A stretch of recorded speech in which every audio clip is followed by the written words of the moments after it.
Você está assistindo esse vídeo agora em uma tela. Pode ser um celular, um computador ou uma televisão.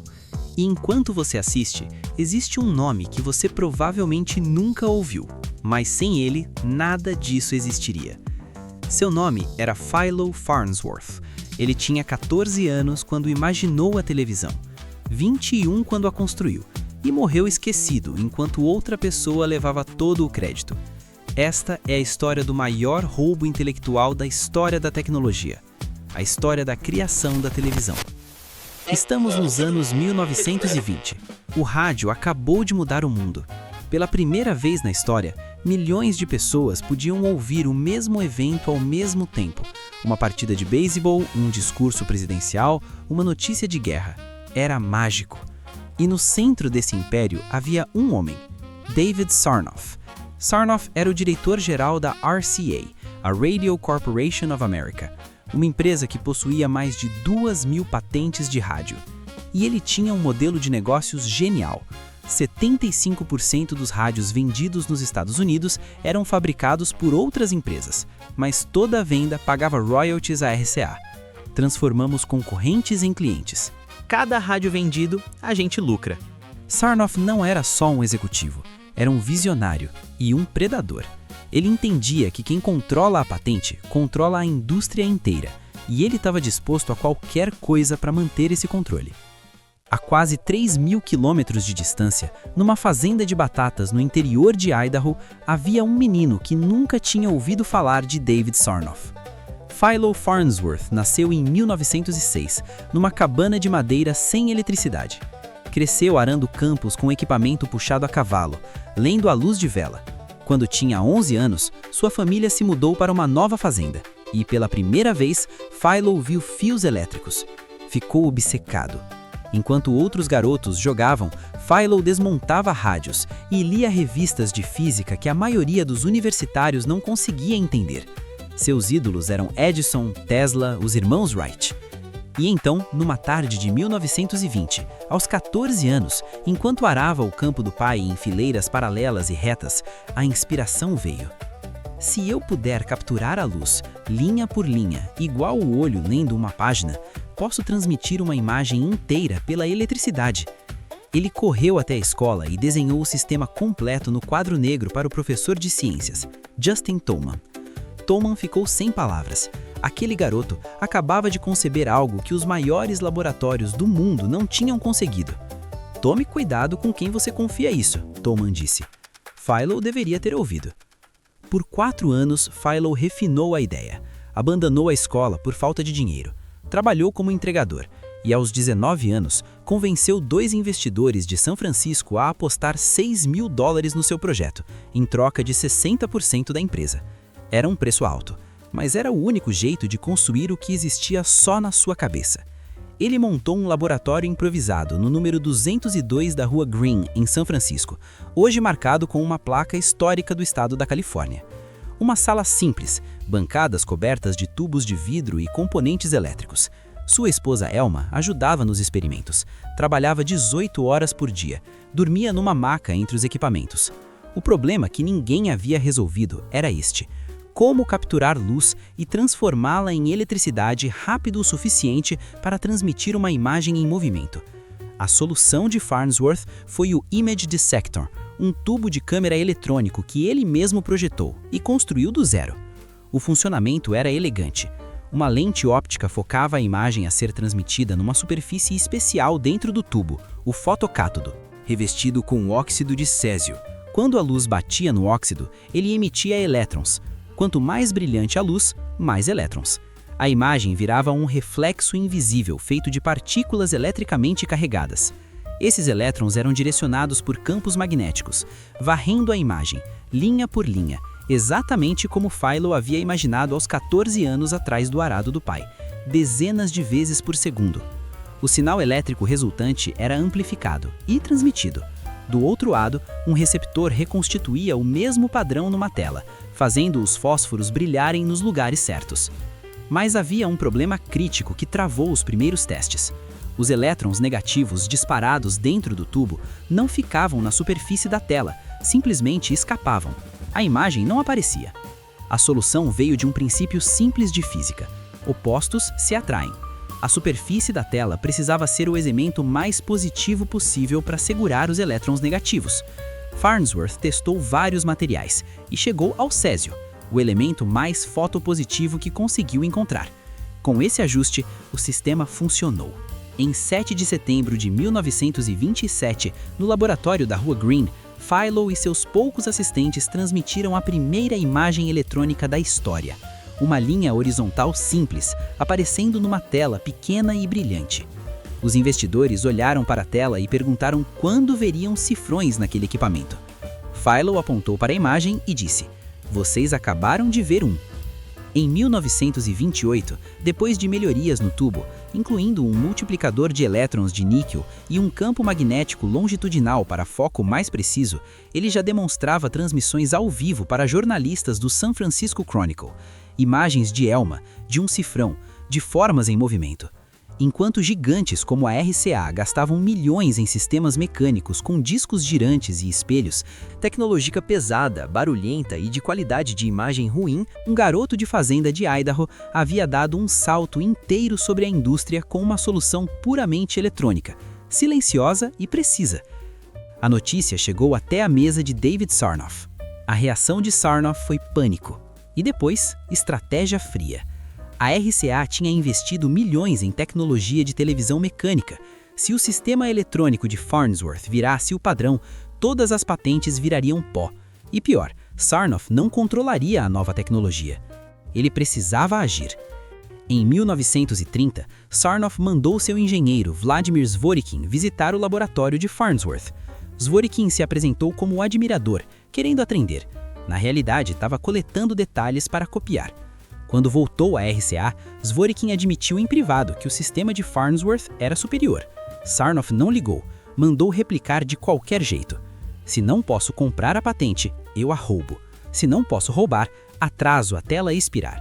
Sarnoff contratou Zworykin com 4 vezes o orçamento de Farnsworth. Investiu o equivalente a 165 milhões de dólares atuais para tentar alcançar o que um garoto havia feito sozinho com uma fração desse valor. E quando Farnsworth fechou parceria com Philco, uma manufatureira de rádio de Filadélfia, para finalmente levar sua TV ao mercado, Sarnoff ligou para Philco com uma mensagem direta: "Se vocês continuarem trabalhando com Farnsworth, cortamos o acesso a todas as patentes de rádio da RCA." A Philco saiu do acordo no dia seguinte. Farnsworth estava encurralado. Havia uma saída: processar a RCA. A disputa foi para os tribunais federais. 15 meses brutais de julgamento. Os melhores advogados que o dinheiro da RCA podia comprar de um lado, do outro, Farnsworth, com o que ele sentia ser a verdade do seu lado. O caso dependia de uma pergunta simples: quem tinha concebido a televisão primeiro? Zworykin havia pedido uma patente em 1923, 4 anos antes de Farnsworth, que pediu a sua em 1927. No papel, a RCA tinha vantagem. Mas havia um detalhe que mudava tudo. Aquela patente de 1923 era um design teórico, escrito enquanto Zworykin trabalhava na Westinghouse, e nunca havia funcionado na prática. Não havia protótipo, não havia imagem transmitida, não havia documentação de nenhum teste sucedido. E o fato de Zworykin só ter visitado o laboratório de Farnsworth em 1923, 7 anos depois do pedido de patente, tornava ainda mais evidente que ele não tinha nada concreto antes disso. No direito americano de patentes, isso era decisivo. Existe o conceito de reduced to practice. Não basta ter uma ideia no papel. Você precisa provar que o dispositivo realmente funciona. E a RCA não conseguia provar isso para 1923. Mas, se conseguisse, Farnsworth perderia tudo. Os honorários chegaram a $30 mil, mais de $500 mil nos valores atuais. Farnsworth bebia para aguentar, tinha úlceras, mal dormia. E então, quando tudo parecia perdido, surgiu a última cartada.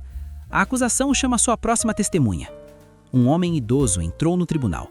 Justin Tolman, o professor do ensino médio de Farnsworth, de Idaho. Como o senhor conhece Philo Farnsworth? Eu era o professor de ciências dele no colégio. E como ficou sabendo da ideia de televisão dele? Certo dia, depois da aula, ele me explicou. E não só me explicou, ele me desenhou. Tolman abriu uma pasta e tirou um desenho à mão livre, o sistema completo de televisão eletrônico, esboçado por Farnsworth aos 15 anos, em 1922, um ano antes de Zworykin sequer ter pedido a sua patente. O tribunal foi direto. O design de Zworykin de 1923 não era capaz de produzir uma imagem elétrica escaneada. Zworykin tinha papel. Farnsworth tinha papel, protótipo, transmissão comprovada e agora uma testemunha que guardou um desenho por 13 anos. Em 22 de julho de 1935, o tribunal declarou: Philo Farnsworth é o inventor da televisão eletrônica. Sarnoff não aceitou. Enquanto os advogados já planejavam o próximo recurso, ele deu a instrução que selaria o destino de Farnsworth. Mantenham-o ocupado com liminares. Atrasem. Por quanto tempo? Anos, até as patentes expirarem. E foi exatamente isso que aconteceu. Farnsworth tinha uma televisão que funcionava.